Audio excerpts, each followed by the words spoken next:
Hold it. You're not that pretty. I'm a bad man. Wait. That's a bad man. He is a bad, bad man. You're a bad man. You're a very bad man. But in the end, you have saved face because you have recognized officially who the baddest man happens to be. Now you go ahead and Can I get an amen?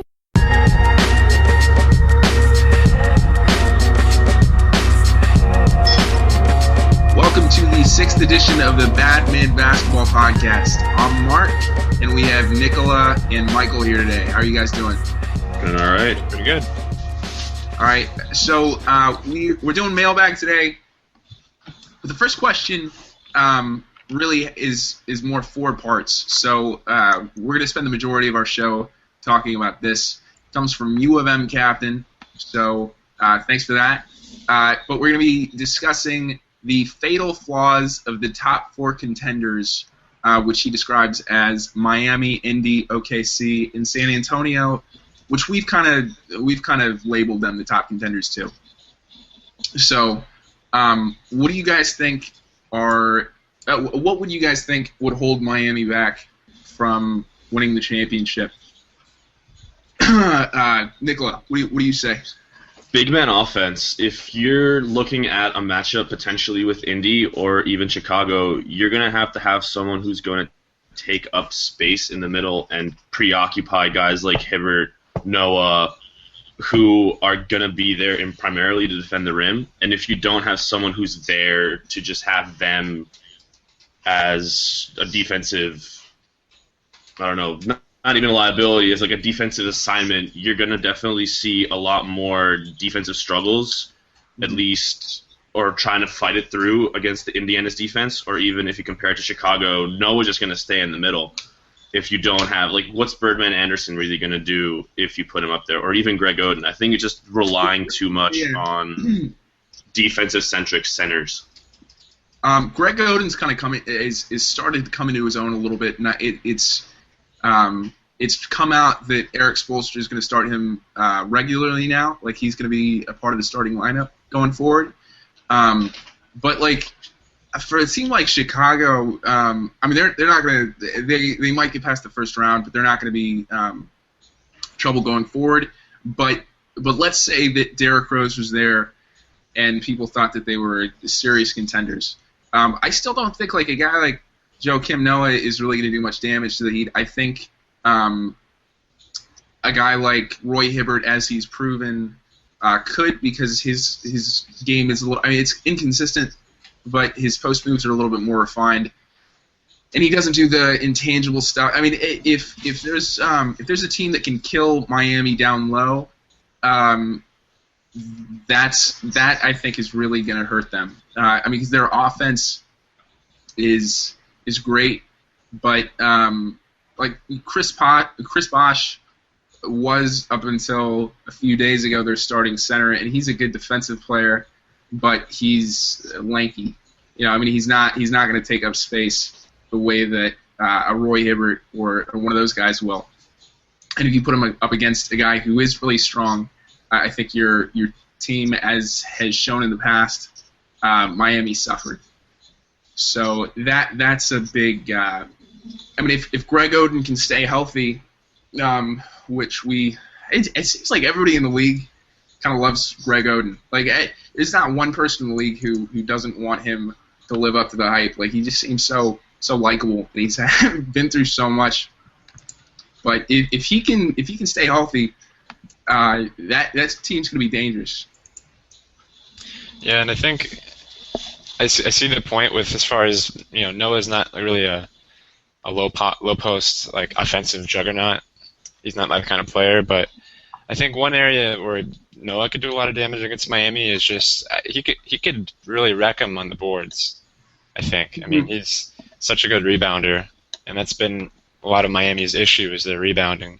Obviously, the size is an issue for them defensively, but I think just purely rebounding is a kind of a big problem for them, and that's something where anybody like that could really make things hard.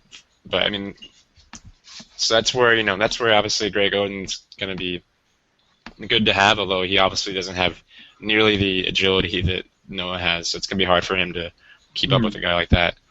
Yeah, he's kind of playing into shape, but yeah, I mean, he could be huge for them. What do you guys think about LeBron and Dwayne Wade playing together? I mean, LeBron's kind of suffered a little bit, and it seems like Wade's kind of been healthy for the past few weeks. And does that kind of bring back questions of whether these guys can really play at their full strength together? Because, I mean, when Dwayne Wade was injured, he was a more willing and natural second piece. So he was the more natural Robin to LeBron's kind of unquestioned Superman, unquestioned Batman. But you saw that in the first year, and there was always this sort of tension over that, and LeBron didn't really know what to do. So might that be an issue? Like, might Dwayne Wade's health sort of hurt them if he's at full speed? It'd be pretty interesting if we saw Wade lead Miami to the finals instead of LeBron. And LeBron was kind of like their roles reversed, but I think, I mean, ultimately, like, is LeBron really going to be kept down? I mean, only for so long. He was in 2011. Like, yeah. I mean, he's come a long way since then, but I mean, it's happened, and he hasn't played his best basketball as of late. So. They definitely don't seem quite as. They just don't seem to have that sort of hyper focus that they had the past couple of seasons. And that happens when you've been to 3 straight finals. I mean, that's natural. Exactly.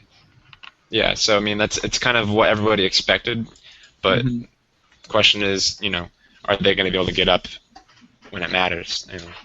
I think they will, but it's going to be tough, no doubt. I mean, it's no matter how much more talented they are than most of the other teams they play, it's still tough to kind of rise to that level. Yeah, I think they're too veteran a team, I think, to lose that much focus, in my opinion. If you look at it, the focus that they've lost throughout the season can be attributed to they've played a lot more games than any other team in the league. And I think at some point they've just taken the pedal off the gas, or the foot off the gas, because, hell, they're tired, I mean, you have a team like that at any moment they can just flip a switch and just turn it on. Yeah, sure, LeBron's been playing poorly as of late, but I think he's one of those guys that I wouldn't bet against him, at least in a 7-game series, because he's, at any point, he can just turn it on and just go and play on a different planet, regardless of what Wade's doing. And I think 2 championships later, it's a story if we make it a story whether or not they can play together, because they've obviously proven that they can get to the finals and win against a team or that they're evenly matched with, and beating San Antonio and beating OKC. I think their first time through was the real test to see whether or not Wade and LeBron can play together. And sure, they lost, but I think it's only a story if we make it a story. It's people forget the only time that the Heat were favored to win was against Dallas. Like, against OKC, people were thinking, I mean, James Harden was playing out of his mind. They had a really complete team, and people still had doubts about the year before. And against San Antonio, they had a really complete team. And, I mean, maybe rightfully so. People doubted Miami needed a miracle to win that. So people forget that. I mean, they played some really good teams to get there. But the only year Dwayne Wade was 100% was the first year. And LeBron pulled one of the greatest disappearing acts in NBA history, rivaling Houdini. I mean, it was really sort of shocking to see, and I don't think we'll ever get that again. But I mean, it is something you have to sort of think about. Like, I mean, can these guys, because they do have such similar games, and when you get to that level of player, I mean, you have to have an ego. So, I mean, it is something to consider and to talk about a little bit. If Dwayne Wade is healthy, might that hurt their chances? So, who knows?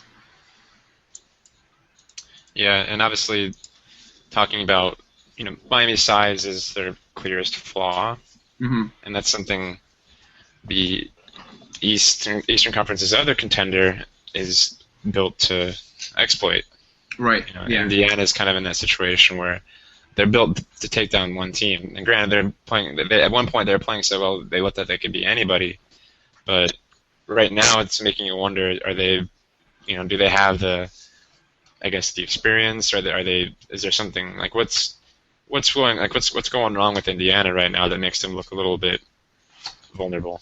Yeah, they're sort of in a lull right now, and every team kind of experiences that. So I think people always overreact when it comes to sports. So that's not.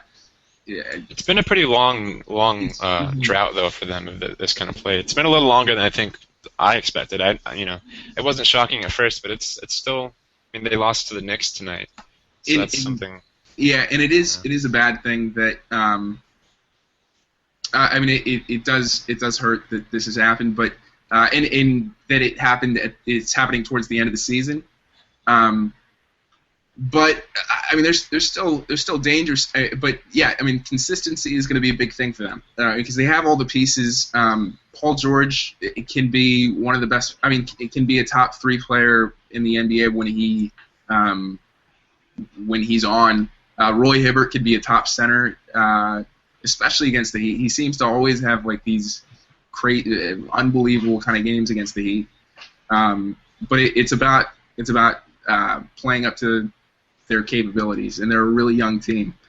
So yeah, it's a big part of it. I think ultimately, at least in these playoffs, I think whoever faces Chicago in the second round, or at least before the conference finals, I think the team that doesn't face Chicago will probably win the Eastern Conference. You think Chicago's playing that big of a role? I think Chicago plays a huge role because they're one of those teams that will just work their ass off, and they're gonna get the series won't be one of those quick, just bang bang like the Bucks Heat last year. You're gonna have a team that will win maybe 2, maybe 3 games simply on effort in the series. I have them winning at least 2, maybe 3 is a stretch. But if you have just 2 straight, or at least Joakim Noah, just effort games where the Bulls come out like gangbusters and they just wear a team down, I would much rather face a team like, I don't know, the Nets in the second round than the Bulls, and then go on to face Miami or Indiana if I'm one of the 2. Mm-hmm. Yeah, I think that the Bulls are probably the 3rd best team in the Eastern Conference. But when you talk about the Eastern Conference, it's really Indiana, Miami, and then everybody else. So I think that I think Chicago and Toronto have kind of carved out like a second tier in the East. It seems like, but still quite a bit lower than Miami and Indiana. Yeah, and I don't think that'll really. I can't imagine that would factor in, especially for a team like Miami that has the championship creed. I don't think that would do it for them. Do them in. Yeah, I think maybe we might be getting a little too excited about a Chicago upset or even a near upset, but at the same time, it could happen. They're the hot team right now. So yeah, and they're a great defensive team who can make it. They have an ugly offense, but they have the defense that can make your offense just as ugly as theirs. So it's like they have that. They're gonna win. They're gonna win a game or 2 for sure. I think against Indiana or Miami. I feel like at the end of the day that obviously they just don't quite have the shooting. I mean, if Miami just has so much more talent, it's kind of absurd. So yeah. I mean, if Miami isn't healthy, maybe if Bosh is out or Wade's out, that would make things a lot more interesting in that series. That'd make things interesting, but I think Chicago will win. If LeBron's playing, Chicago could only ever possibly win 2. Yeah, most likely. Yeah. Okay, so we're on Indy now. That wasn't such a clear transition there, but okay. So consistency, Anything else? Anything else that would hurt? Just like a lot of like intangible stuff, like the age factor, and maybe people will even start wondering about the coaching if they don't perform too well from here on out. And I know people say Vogel's a bit. People say Vogel's a bit, maybe a bit too soft on his players. Like he's very he's a very friendly players coach kind of guy. Obviously, he's also a brilliant defensive mind at the same time. And I don't know if I'd really, maybe soft isn't really the fairest word, but I know there might be a point where you kind of wonder if maybe he needs to crack the whip a little more on that team, and that's maybe that's the missing element. Yeah, I don't know. I mean, it could be like you always start to question the coach when a team is bumped that you think. I mean, because Indy was. They were my pick to win the championship this year, and if they're bumped before they get to the finals, there will be questions. Not to say if Miami beats them, I don't think anyone would really be surprised. But a lot of if they get bumped before Miami, possibly. I mean, with the way they're playing now, they're going to have a tough series against Toronto and Chicago. Yeah, I mean, if that happens, coaching will come into question, no doubt. But Vogel, I'm really high on Vogel, and I've always been high on Vogel, and I think he's one of the probably a top 5 coach around right now. He's a good coach for sure. Yeah, he's good. So, but yeah, I mean they could move on without him. So are we wrapped up on Indy? I think with Indy, where does the end? Where do we go with Lance Stevenson, for example? I read a comparison a few days ago that he's one of those guys that sure he didn't make the All-Star game, but normally when it could be a good thing if you don't make the All-Star game if you're one of those bubble guys. Like take Dragic for example in Phoenix. As soon as he didn't make the All-Star game, he just exploded. Even without Bledsoe in the lineup, he became one of the top point guards at least this season in the league. And then with Lance Stevenson on the other hand, he turned into a guy like sure he wanted to take that step to prove that he deserved to be in the All-Star game, but I think he took too much of a step in terms of just taking over a team. And I think he's one of those guys that he does have moments of brilliance and he does have games where he just, plays differently from other players and really works. But when does that end and where does it turn into J.R. Smith? I mean, Lance Stevens, he's not at that point, but yeah, I definitely totally see where you're coming from, and he's like he plays with a big chip on his shoulder, and I think that I mean they're a young team and he's a really young player and he could he's just gonna get better and I mean the confidence is a big part of his game. So maybe and they are really young right now, so playing into that.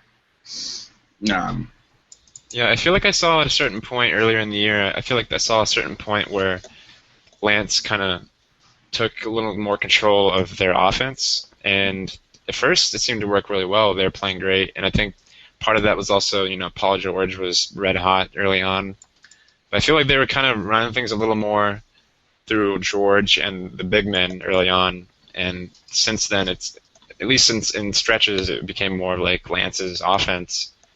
So maybe that is something they kind of want to retool, and that's obviously we hadn't really talked about it, but really their biggest flaw is that they're not a good offensive team, and they've never been a good offensive team, even when they were looking incredible last season in the playoffs. So do you think should they be a better offensive team than they are with the talent they have? Granted, they're not really built for like up tempo or anything that's going to put up crazy numbers, but I feel like maybe they should be a little more efficient. But I really think that comes back to efficiency because it comes back to consistency. Because you look at Paul George, and at the beginning of the season he was lighting the world on fire, and he's shot in the 30s this month. It's 30 percentage in the high 30s for percentage. And then you look at Roy Hibbert, and he kills it every time he plays Miami, and then everybody starts talking about him like he's a top 2 or 3 center. But then it comes down to this. It comes back to the season, and he's playing down. So, they have some unbelievably talented players, but sort of the core of their offense. If Paul George plays up to where he was at the beginning of the season, that's a really potent offense. And if Roy Hibbert plays the way that he's capable of, then you have a dominant low post center. But it's just like getting these guys to all work at the same time. It's and Lance Stevenson, yeah, he's one of the top 2 guards at passing. But yeah, it's sort of reining that in, and like these guys are all really young, so maybe it'll just take a few years. But yeah, I think it comes back down to consistency. And then you also have George Hill, who's also kind of, lost his way a little bit. So their whole team just seems to be in a funk. A little bit of a rut. Yeah. So okay. I think it's something that they should be able to sort out. Yeah. All right, so moving on to Oklahoma City. What do you guys think there? They're a team that, when they're playing up to their best, they have very few flaws, I think, just because they're in those situations they're a very good defensive team. They obviously are a very dangerous team offensively. I suppose, again, compared to San Antonio and Miami, they have a youth and an experience factor. And I would maybe say that another thing that stands out, like let's compare OKC to the other 3 teams we're talking about. I think most people would probably agree that Scott Brooks isn't quite on the level of the other 3 coaches, Popovich, Vogel, and Spoelstra. He's not quite, doesn't look to be quite on their level. He doesn't really have anything to his name yet that can put him in that conversation, and he's taken some criticism. So I think that's one thing I think that I'd be surprised if it's another situation where, if they have some disappointment in the postseason for 1 or 2 more years, why should they hang on to Scott Brooks? Right. I'm not really sure. So, that would maybe be the biggest flaw I can see as far as the big picture, not just the way they've been playing lately. Some people might say Westbrook and Durant's compatibility, but I think, they might not be the best fit, but I think they're better than they have these plays every now and then that look a little funky when Westbrook tries to do too much, but I think overall, they work pretty well. I think so. Yeah. I like Scott Brooks more than a lot of people do, but yeah, I would agree if you're comparing it to those other teams, he's definitely the weak link. But you look at the Thunder roster, and for a long time it was kind of a two-person show. Like Russell Westbrook would score, or Kevin Durant would score, and they're 2 of the best at it in the league. So it worked. But now, you have some good pieces around them. They have a really well-constructed team. Steven Adams has kind of come into his own as a center a little bit off the bench. Serge Ibaka has taken a small. He's been great. Yeah, he's really. He was consistent. Always good. But he's had kind of a career year. And Reggie Jackson, obviously, terrific off the bench and filling in for Westbrook. Jeremy Lamb. I could throw out a ton of names. They have a really complete roster. Maybe not more than the Spurs or actually even the Pacers, but they do have a really good team all around, and people sort of forget that a little bit. But what separates the Thunder from the Pacers, for example, is they have a guy who can actually take over, and he's a guy that's shown that he can actually do what he needs to do in the clutch. Not even with only Durant, like even with Westbrook rather. Because if you look at Indiana's roster, who would you have taken the last shot besides Paul George? And his track record recently, I wouldn't really want him taking the last shot. I would much rather have just a different guy. David West is as consistent as it gets from the mid-range. So, would David you Weston's good for really? a tough shot.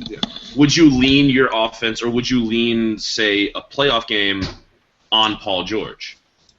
I think they're a much more evenly made roster. It's tough because he's unproven, but I think he could be there. I don't know if he's there this year, but of course, Kevin Durant and LeBron James are so far ahead of anybody else.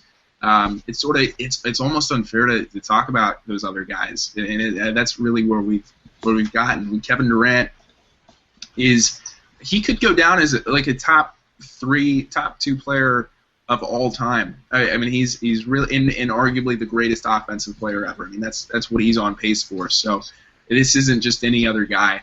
This is he's really phenomenal. Yeah. What do you guys think? All right, this is a little crazy, but do you think, let's say they win the title this year, and all of a sudden, let's say they win another one maybe next season or the year after that. Basically, hypothetically, if it's feasible, I think, for Durant to win more rings than LeBron. Like it's not Absolutely. impossible. Absolutely, which is kind of crazy. Then when do you start impossible. thinking about that whole discussion? I don't think anyone's going to say Durant's the better player overall. It's not, at least not yet. Mm-hmm. But it's just crazy that there's the guy that can compare to LeBron. I think is what it comes down to. This has been the first year. It's really been an argument, and it's been a legitimate argument. Kevin Durant has been that good, and I LeBron think, hasn't been quite up to par for him. I think he's LeBron's had a down year. maybe his first off year. LeBron's had a down year, but that happens after that much success. You just sort of lose your and if LeBron shows up and kills it in the playoffs, It won't matter. we'll never speak of this again. That's Right. how things go. That's all it comes down to. Right. Yeah. But I think Kevin Durant. He's been. When you look at these other guys, like you look at Kobe Bryant's percentages in the finals, or you look at LeBron. LeBron's percentages have been good, but he's been disappointing. But Kobe's percentages are way down. Kevin Durant, in his lone appearance in the finals, shot like incredible. He was unbelievable. In Russell Westbrook, sort of, there were a lot of factors to their losing, but he shot a lot and missed a lot. And I think that he's kind of like you're playing with fire there because he is one of the top players in the league, and he's like a blur out on the court and so exciting. But when you have the best player you have arguably the best player in the league right next to you, and you're taking more shots, that could be dangerous for them. And if Westbrook chucks them out of it, that could be that's the only really like glaring thing. If those guys mesh, to me right now, that's the only problem that's really kind of that could really hurt them. They're the only team in the playoffs, I think, that has two guys that could score 40 in the same game, and I think that should scare the hell out of everybody else. Mm-hmm. Yeah, absolutely. Yeah, I like Westbrook a lot, and one thing I believe it's a stat that's based on this season, but it could be based on like a part of the season. But I read that Durant's number of field goal attempts, have actually been pretty much on par with Westbrook as it was without him. At least I think that's just this season. Maybe overall it's probably a little different, but I think Westbrook's presence does do something to kind of allow Durant to not have to do as much. That's why I wonder, like, do you think could Durant really sustain what he was doing without Westbrook earlier this season? I'm not sure. He did a lot. I think he probably could have. We were talking about, like I said earlier. he could go down as the greatest scorer of all time. I think he could have. And the thing about, I think Scott Brooks is a decent coach. And when you have a score first point guard, the ball doesn't get spread around as much as it does if you have like a small forward who's or if your point guard is the focal point of your offense, ball movement might suffer, and ball movement can suffer, and you see that a little bit when they play together. So it's getting the other guys involved too. I think that, yeah, I mean, I think that could hurt them, although they might be my favorites to win it right now. I like their team a lot. I think earlier in the year when they had Westbrook in the very beginning, after he was out for 1 or 2 games, their offense actually looked pretty good. It looked a lot better than it does right now. I don't know what it is, but somehow I really don't think. I mean, I think Westbrook I'm sure he's a factor to some extent, but I know that when they had Westbrook, they were playing a lot better on both sides of the ball, and then they kind of adapted to not having him for a while, and then when he came back, they had to kind of readjust. Mm-hmm. So I mean, it hasn't been that long since they've had some good games since he's been back, but yeah, I think it's hard to argue. As I like Westbrook a lot, but it's hard to argue that it wouldn't help OKC to take a little less, to kind of reduce Westbrook's offensive role a little bit and kind of give that to Durant. Although, I don't know how easy that would be to actually take Russell Westbrook's shots from him, especially as a coach like Scott Brooks. He's gonna fight you for him. Yeah. All right. So we're talking Westbrook. Any thoughts about San Antonio? Age. They're too old. They're not going to do it. Father Time is undefeated. They're just, I mean, for a team that's tops in the West right now, they've been injured a lot, and I think that's a testament to how good Greg Popovich is as a coach. Mm-hmm. Because if you see all the guys that have missed extended period of time, from Splitter, Danny Green, Tim Duncan, Manu, and even Tony Parker, there's just their starting 5 has been out. Even Kawhi Leonard's missed a lot of time. So to still maintain the top record in the West, even after Durant got Westbrook back and had the January that he had, where just things were just so different, you really have to see them. Sure, they're a contender, but can they go up against the better teams? Or even if they make it to the finals, which I don't think they will, can they match up with a faster, younger team for 7 games? I mean, Greg Popovich, he's not human. It's insane the way he's able to run. He's the greatest coach, the greatest basketball coach of all time, by maybe not a good chunk, because when you get that high, but he's unquestionably the greatest NBA coach of all time, in my opinion. That may be a stretch. Who are you thinking? Red Auerbach and Philly J. Phil Jackson had Kobe, and he had Michael. Red Auerbach played. He didn't play, but he coached in a tiny league. And you think about, like those 2 guys are in the conversation because they have the most rings ever. But when you look at a guy like Greg Popovich, he did so much with comparatively such little talent. Tim Duncan's one of the greatest players of all time, but Tim Duncan is one of the few guys to be able to say that he really won a ring on his own, quote unquote. So he didn't have a second superstar on his second championship team, and then you see that over and over again. And like you said, San Antonio's getting older. They've had a lot of injuries. They still have the best record in the West. And they made it to the finals last year, and they're always a threat to make the finals. And we said this, I think, last podcast. Most people who bet against the Spurs are wrong. And people always write them off, and they're always proven wrong sort of year after year. So I think that I'm not going to say that they won't make the finals. I think that it's very unlikely that they make the finals. But if they do it, it could happen. But yeah, they're getting up there. I sort of wonder how much that finals loss last year took out of them. But it's the most it's like the Ivy League of NBA teams. Just consummate professionals all over the place. and always focused on winning. Do you know who's actually been there for the most part of this season, though? We've talking about the injuries they've had, and they've had a lot of them. But Tim Duncan's actually been healthy for the vast majority of this season. He's only missed a handful of games, and he's been playing really good. Absolutely. And his minutes are, let's see, he's averaging 29 minutes a game, which isn't too bad for a player his age, you know. Yeah, that's starters.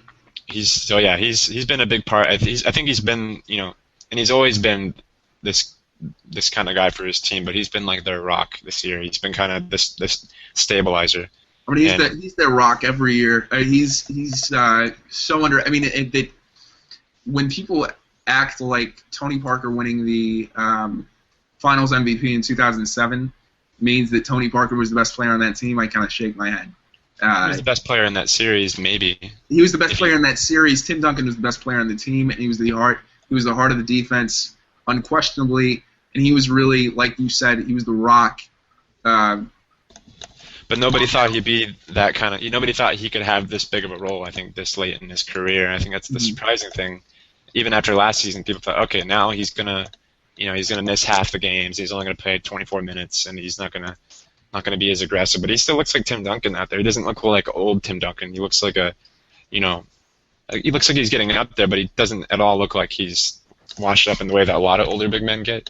Right. I think I can only imagine how hard he's working to keep himself in that kind of shape. He's obviously probably very motivated after last postseason. So I think there's a certain edge almost to the older Spurs now. Like they just seem to be a bit angry about last year, and I think maybe that could drive them, and maybe that is driving them right now. So I like them a lot. I like Kawhi Leonard a lot. I like the way he is going to fit as far as what he can do defensively against a lot of their matchups. If they're healthy, I mean, that's the thing. They've had some disappointing playoffs over the last handful of years, but a lot of those were years where they had some major health issues. And I know, like, I think they lost to the Thunder that a couple seasons ago. That athleticism was a big part of it. They just seemed to be, OKC was just running circles around him. So now they've picked up some athleticism with Kawhi and some guys that got a little bit younger with their role players, and if they're healthy, I think they're going to be extremely difficult to put away in a series for any team. But age and health are really things that could kill them, and they haven't played that well against top competition. Yeah, they've been better lately though. I think they're winning. I know they had that big win against Miami. And I think they look like a better team than they did earlier in the season when they were losing those games against the top teams. And I wouldn't put too much stock. We might have got a little too worked up about the whole thing with them not being able to beat those teams. I mean, it's San Antonio. It's not like they haven't beaten great teams before. Right. What are we really questioning? Yeah. Okay. So we finished up with that. We wrapped up that. Yeah, I think so. Nothing more to say. Okay. All right. So moving on to the next question, the final question. This comes from Buff Rust Peck. Do you guys agree with the way the NBA promotes players over teams? And what do you think the league could do to try to follow the NFL model of creating national brands? Is it even possible? I don't think it's possible. Like, the thing with the NBA, and I've thought about it, is it's a much more stat-driven league from a person-to-person perspective. In the NFL, like the NBA can't hide very many unknown players as much as the NFL can, so you're much more inclined to market an entire team, whereas in the NBA, you're going to focus more on the guys who contribute the most.